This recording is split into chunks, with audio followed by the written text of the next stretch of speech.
Hello, magandang gabi sa inyong lahat. Disclaimer muna tayo.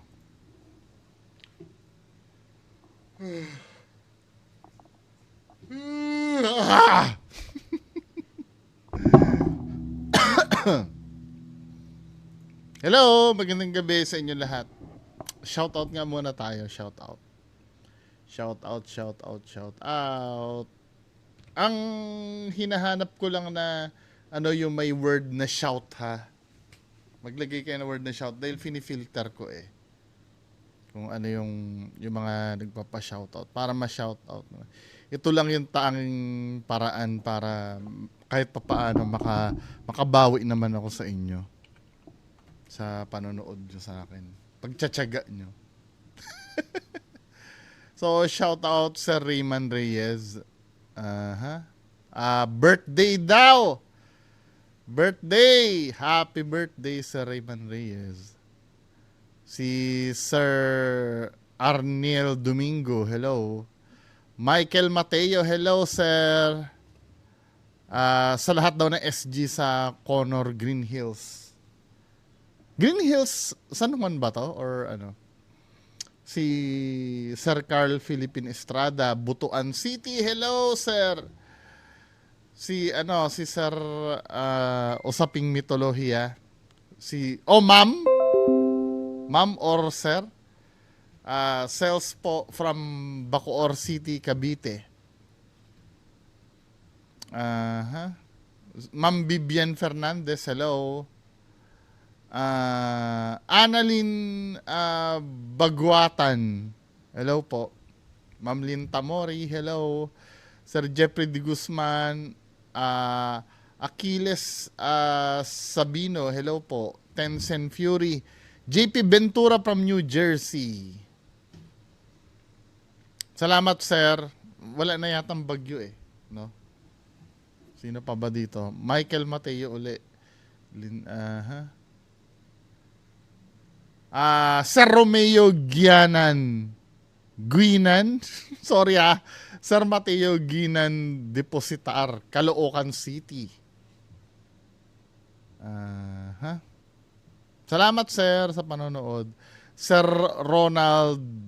Roldan Guzman. Birthday ni Ma'am Mary Ann sa August 3, Dalandanan, Valenzuela. Bati ko na to kapon. Anyway, proceed tayo dito sa main content natin. Unang video, ito ay pinasa ni Sir Bernard Ferrersi. Pugot ulo, caught on cam. Tingnan nga natin to. Naku pa lang to mapapanood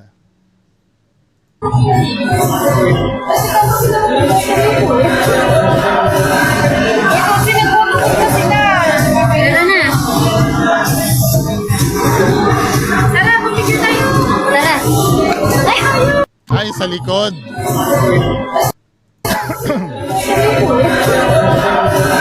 So, ito daw ay FB Live. Ayan na nakalagay. FB Live ng isang babae nakahagip ng pugot na ulo. So, bandang huli ng video kasi may nakita do sa likod na walang ulo daw. Saan ba banda yun? Ito. Actually, dalawang tao ito eh, oh. Diba ito yung unang tao, then ito yung isa. Dalawa sila eh, walang ulo eh.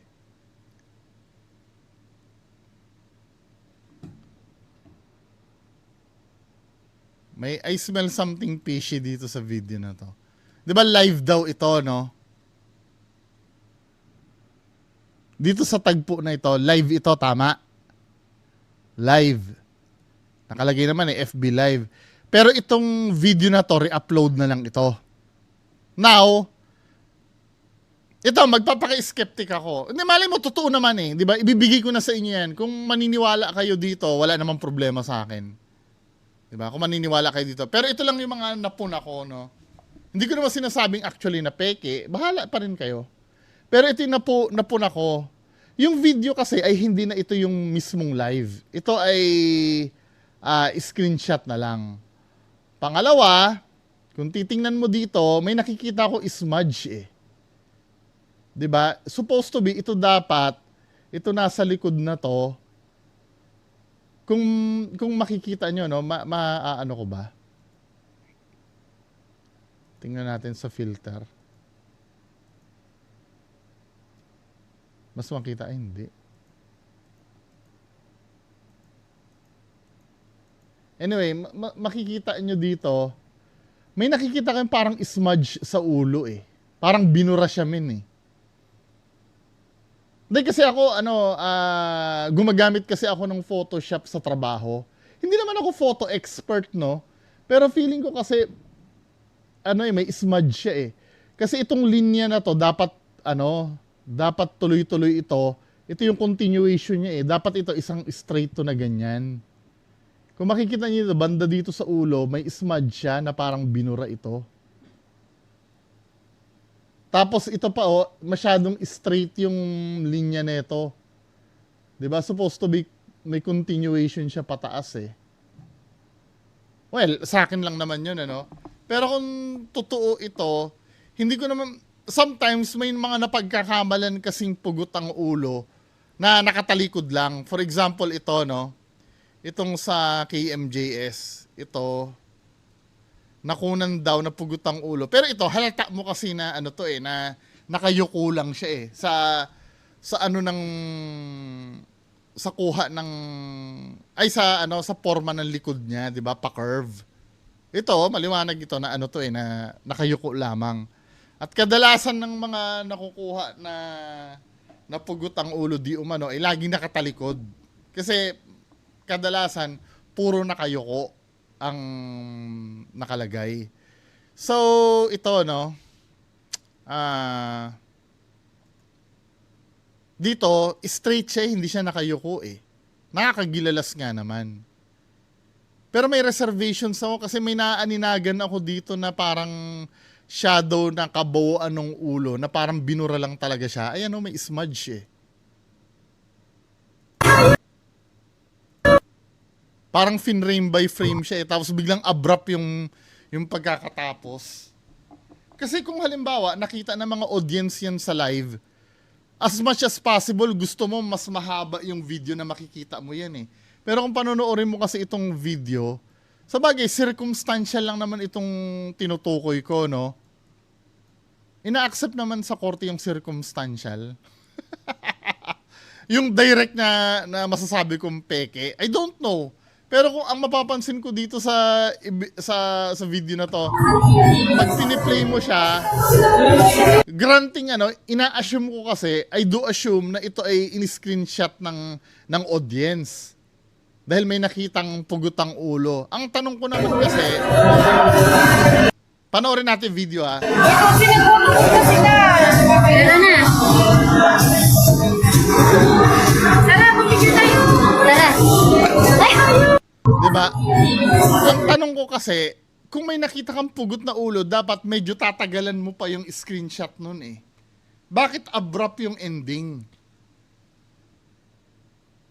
Masyadong biglaan natapos yung nandun pa naman yung subject. Okay lang sana kung mabilisan na dumaan niya, pero hindi eh. As much as possible kasi, kung may kababalaghan na nangyayari, dapat tututukan mo pa rin ang camera yan eh. I mean, mas matagal mo gusto mo dapat makita yan eh. Parang ang nangyari, nanonood tayo ng, di ba may mga capture ng CCTV na road accident. Yung after niya mabunggo, bigla mapuputol ang video. Na supposed to be, gusto pa nating makita na tumatalsik yung nabunggo. Di ba? Yung buong detalye ng pangyayari. Ito kasi masyadong abrupt siya eh. Kaya nagbibigay din ng duda sa akin na ito ay edited. Kasi kung totoo talaga na nakita mo na pugutang ulo yan, hahabaan mo pa ng screenshot ito, hindi mo ito puputulin ng biglaan. Kasi unang-una na-edit itong video na to nalagyan ng bilog eh. 'Di ba? Dumaat ng editing software 'yon, yung nalagyan siya ng bilog. Ayan sabay na putol. Hindi siya sige, kung paranormal siguro, sabihin na natin na bigyan ko siya ng 30%. Pero dahil sa mga circumstantial, nakita ko yung smudge. Inulit ko, hindi ako eksperto sa pag-edit ha, pero may knowledge ako sa pag-edit ng videos at saka picture. Pwede kasing frame by frame yan eh. 'Di ba? Pero doon sa circumstansya na ang bilis niyang putulin at ano, nasa 70% ako. 70% o 75% fake ito. Yun ang decision ko. Ngayon, kung maniniwala kayo dyan, go ahead. Kalayaan nyo po yun. Kung yun ang way nyo para maging maligaya, sige. Totoo yun para sa inyo. Pero sa akin, 70%. Binigyan ko naman kahit 30% o 25% na legit. Pero mas lamang sa akin kasi yung hindi siya totoo eh. Huwag kayo magagalit sa akin ha. Kasi channel ko yung pinapanood nyo. Hindi ko naman pwedeng pakisamahan lang kayo, di ba? Defensive eh, no? Paano kasi nakakabwisit? Kailangan kasi, ang re-react ko ay kung ano yung paniniwala nyo, kailangan sakyan ko yun. Magkaiba kasi tayo eh. Kung naniniwala ka dyan, sige, bahala ka. Walang problema. Doon tayo sa main video natin. Itong main video natin ay mga kalsada daw sa Quezon at Pangasinan. May nagpapakita nila lang. Ito ay sa I Wonder. Tama ba ako? Panoorin nga natin. 7 years ago. Kung pag-uusapan ng mga kalsadang takaw aksidente, hindi rin mawawala sa listahan ang sikat na Old Zigzag Road sa bayan ng Atimonan, Quezon. Nakilala sa tawag na Bitukang Manok dahil na rin sa hugis nito na puro pakurba. Ang Bitukang Manok kasi tinayo yan ng mga Amerikano in the 1930s, no, as a shortcut mula Pagbilao papuntang Atimonan, na hindi na kailangan umikot ng bundok at umakyat na lang sa bundok at pababa. Ngayon, siyempre, ang pinakamadaling paraan para umakyat ng bundok ay diretso. Pero ang problema, siyempre, wala namang sasakyan kakayaning umakyat ng bundok. Kaya yun ang purpose na kaya ang pinakamadaling paraan niyan ay i-zigzag mo. Dahil dito, napakaraming aksidente na raw ang naitala sa nasabing kalsada. At para kahit papaano'y makaiwas sa At disgrasya. dahil sa aksidente, mag-iisip na naman ng paranormal, ano? Parang yung sa Marilake, nung pinuntahan namin, ang conclusion doon, kahit nasabihin mo na si Sir Ed na yung pumunta doon, ang conclusion yun, yung design lang talaga ng daan. Lalo na yung sa Devil's Corner, talagang grabe yung kurbada doon. Tsaka, meron kang akala mong didiretso tapos may biglang liko pa pala. 'Di ba?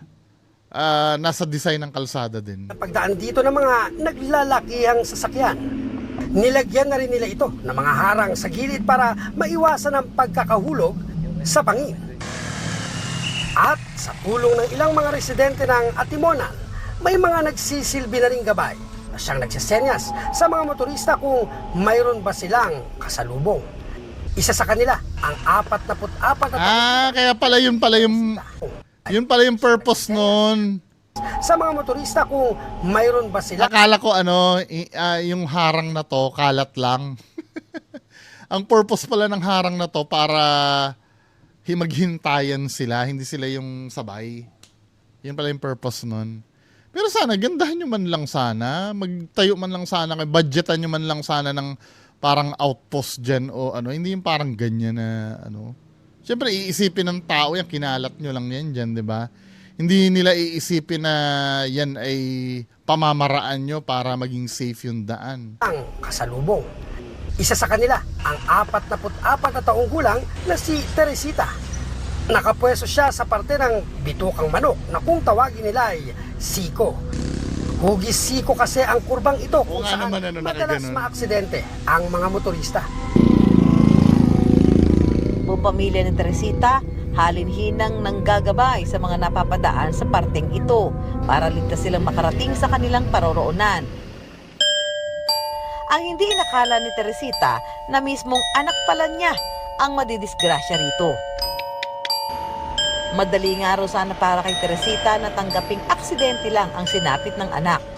Kung hindi raw sana ito nagkwento ng isang kakilakilabot na pangyayari. Yan na naman confirmation bias, di ba? October 8, nung kami mag-traffic, nakakakita siya ng black man.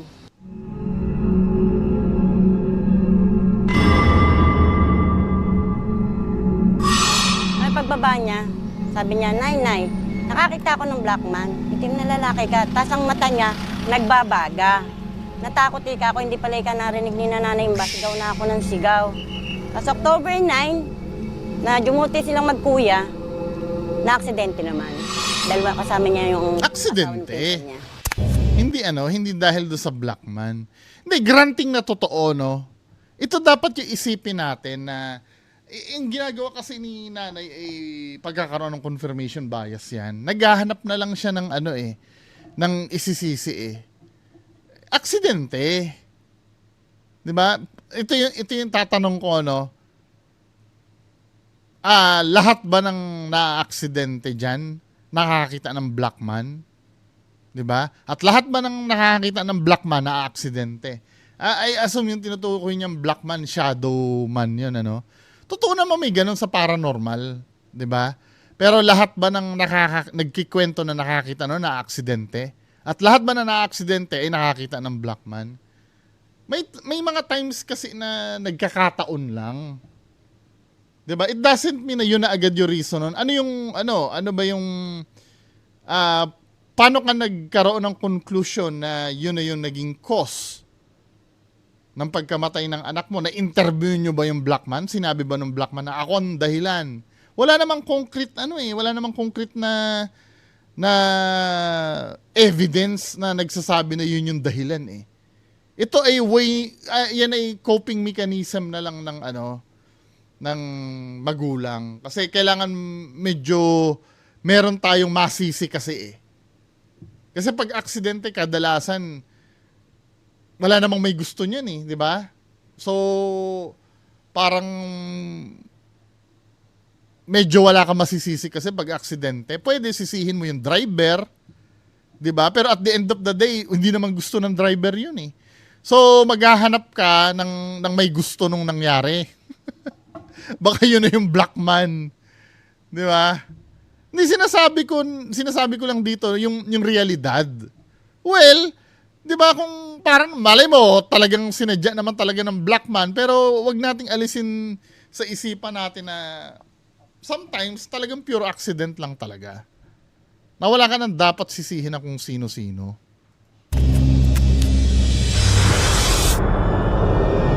Sumama ka na. Sumama ka na. Sumama ka na. Si FLM yata yung black man Wala, parang lang daw siya nakakayat. Kahit sa panaginip, ganun daw ang ginagawa sa kanya. Parang, sumama ka na sa akin at ibigyan ko ng tulong ang pamilya mo. Dahil gusto kasi nag-aaral yan, ay gusto niya makatapos at matulungan kami. Baka isa rin naman yun sa pagkabuo ng imagination niya. 'Di ba? Yun naman ang nangyari, na aksidente. Binayaran nga kami nung naka-aksidente, 40,000. Alam mo ba, ito, i-share ko lang sa inyo, no? Wala lang, di ba? Pag matutulog ako sa gabi, palagi ko iniisip. Kasi pagka pumupunta ako ng palengke o supermarket o ng mall o sa opisina, lagi ako nagtataya ng loto Malay mo naman, di ba? Hindi naman yung, minsan kasi may mga nagtataya, inuubos yung 100 sa ang daming numero. Ako lang, just imagine, minsan pag tinamad ako, lucky pick na lang yung inaano ko. Pagkagabi, ganyan din ako na may mga pangarap din ako na anong bibiling ko. Bibili ako malawak na lupa. Iniisip ko na, kumbaga hindi ko pa napapanalunan yung sa loto, iniisip ko na kung saan ko gagastusin. Bibili ako malawak na lupa, paggagawa ako ng malaking cage para sa mga pusa ko. Di ba? Mga ganun na iniisip ko Tapos magkakaroon akong foundation para sa mga stray animals. Yun na yung mga iniisip ko ng gabi. Siguro parang ganun din ito si ate. Siyempre sa kahangaran niya, hanggang sa darating na din may nag-o-offer sa kanya na black man, di ba? Na never naman na-prove yun. Hindi nga nila sineryoso Sineryoso na lang nila yung black man na yun nung namatay na yung anak niya. 40,000. Pero sa kanya ko rin lahat inubos yun. Ano to? 40,000. Na aksidente, binayaran nga kami nung naka-aksidente, 40,000. 40,000. Meron talagang meron talagang naka-aksidente sa kanya, hindi yung Blackman yun. Batid ni Teresita na mahirap daw paniwalaan ng kwentong ito na tila ba nagbadya sa kamatayan ng kanyang anak.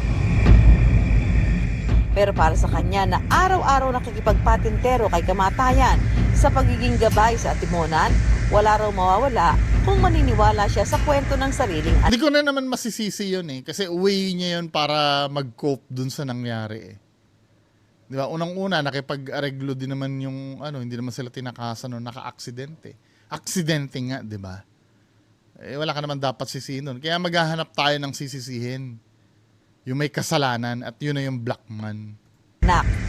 Sa pangyayari ng ganyan mga kababalaghan, talaga namang naniniwala ako dahil kahit ako nakakakita rin.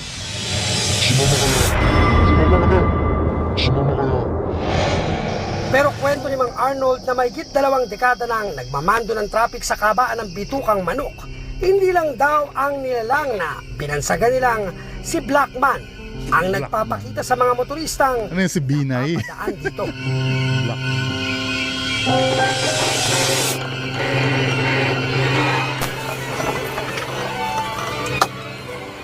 Bihira naman ako. Dito pa namatayan. Yung mga monologue na gano'n, hindi na kailangan ng monologue yun, yung mga nagumagawa ng reenactment. Pambira, dito pa naman. Nagigets naman namin bilang audience yun na biglang namatayan ka ng makina Pwede na yung narrator doon. Hindi mo na kailangan i-acting na pambihira naman dito namatayan. Bihira naman ako. Dito pa namatayan. Nariyan rin daw ang pasaherong multo na bigla-biglang nang yuyugyog ng sasakyan.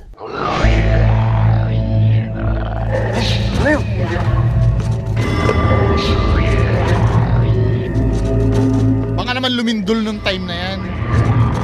At sumasakay na lang nang wala man lang paalam. Bali, huli na siyang nagkwento sa akin nun. Nasabi sa akin, may loko-loko nga pala ika rito sa lumang daan ninyo. Sabi ko, bakit naman?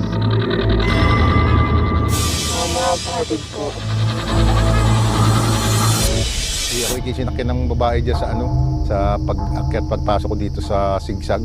Ay, naghatid siya ng pasyente sa Lucena. Tapos pag niya, nakita na nga, may kasunod siya, kaya kitang-kita niya yung huli niya, may babaeng nakaupo sa hulihan ng ambulansya. Kaya tinigil niya rito sa panlaw niya. Dito niya tinigil sa maliwanag. Tulong! Hindi naman pala tumigil may sumakay lang. Kung ang turismo ng Atimonan, naniniwala sa mga kwentong ito ng kababalaghan. Explore na yan! Naniniwala na may mga gano'n nga mga elemento dito sa Wala lang kasing budget Atimonan Sigsag Park or particular dito sa sakupan ng Quezon Protected. Tayo kasi na itong Atimonan. At marami namang mga patotoo at saka nangyari. Pero ang magiging solusyon lang natin din ay magbigay tayo ng respeto. Kung tayo commuters, kung tayo man ay driver, kailangan may mga area po tayo na dapat tayo magbubusina. Our government is making interventions para mas maging maganda yung ating lugar. So mula doon sa Putang Sigsag Park hanggang dito sa ating pit stop, meron na tayo mga... Bagay, probinsya kasi yan no? Naman. Kaya kahit yung mga dyan, naniniwala sa mga ganong bagay. Para makatulong din sa ating mga commuters. Gayunpaman, kababalaghan man o kakulangan sa pag-iingat ang dahilan ng mga aksidente sa kahabaan ng Bitukang Manok, minabuti ng mga otoridad na magdestino rito ng rescue team gabi-gabi. Nang gabing iyon, sumama kami sa pagronda ng MDRRMO o Municipal Disaster Risk Reduction and Management Office ng Atimonan Sigsag Park. Siguro prepare dapat sila, well fit silang mag-drive para hindi sila maaksidente. Sana before ka bumiyahe, hindi ka dapat puyat. Yes! Isa yon. Maayos, Malaking factor yon. And especially yung sakyan mo, dapat na check mo muna before ka bumiyahe. Sa kanilang pag-iikot, may ilang mga bagay silang nabanggit na posibleng sanhi rin daw ng mga aksidente sa Bitukang Manok. Katulad nga mga ganito nga, yung mga kababada. Kailangan hindi ka naman dapat magmabilis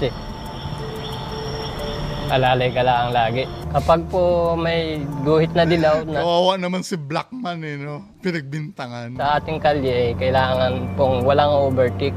Tulad po nito, bawal po yan to line na yellow. Yan, Yellow din po basic yan. Dapat alam din ng mga driver yan. Kailangan pong hindi overtake.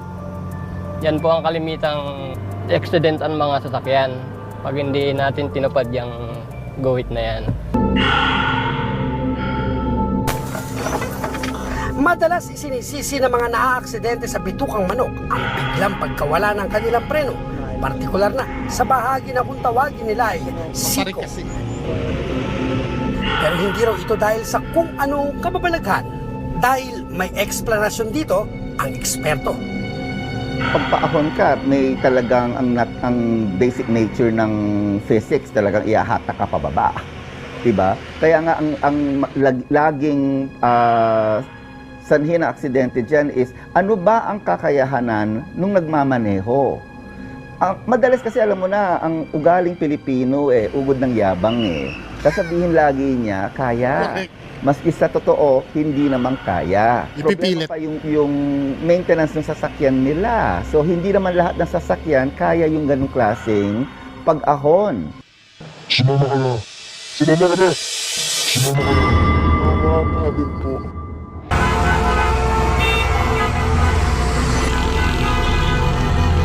Bagamat hindi naman liblib at kung tutuusin ngay walang pinipiling oras ang pagdaan ng mga sasakyan sa Commonwealth Avenue, may ilang kwento ang ating Isa rin to. nang di umano'y kababalaghan sa highway. Commonwealth. Isa na rito si Marvin, isang salesman sa isang pamilihan sa Quezon City. Talaga namang kahit din naman ako pag nagmumotor dyan, nakakatakot naman talaga dyan. Kwento ni Marvin, 3 na lang daw silang pasahero sa sinasakyang van. Hindi maandar yung hindi maandar yung van, yuyug-yug lang, tinan mo. Kwento ni Marvin, 3 na lang daw silang pasahero sa sinasakyang van ng gabing iyon nang mapadaan sila sa bandang Sandigan Bayan. Nagulat daw sila ng driver ng may 2 babae na biglang pumara mula sa likuran.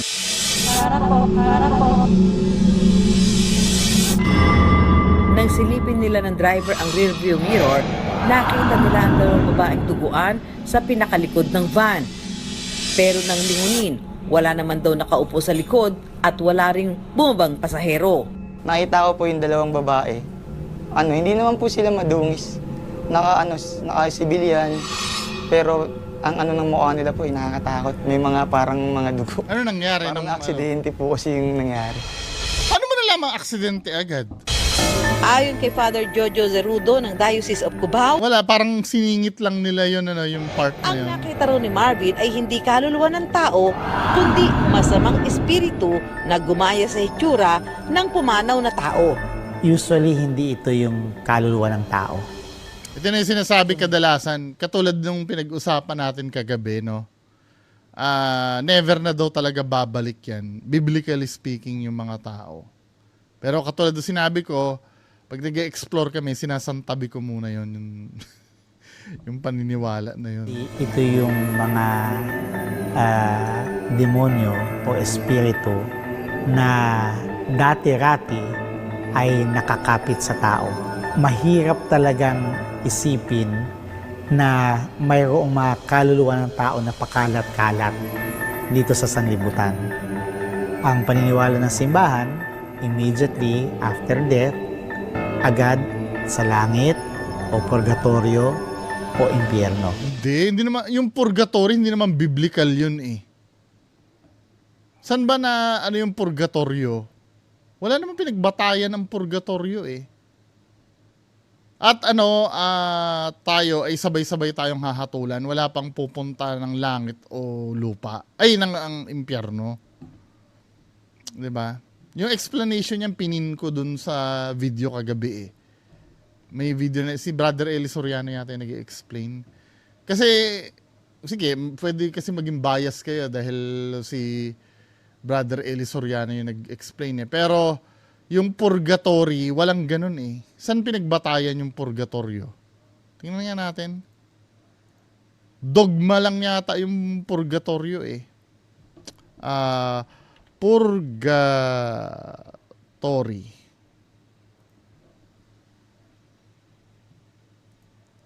Uh-huh.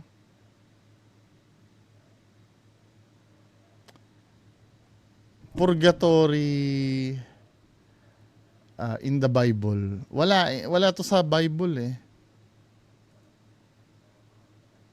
Diba?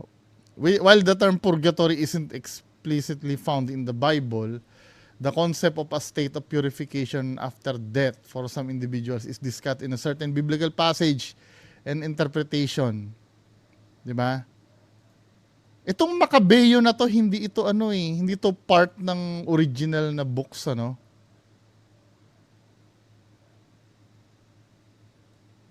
Pero wala talaga sinabing purgatorio. Inimbento lang itong term na to eh. Anyway. Saan na ba tayo?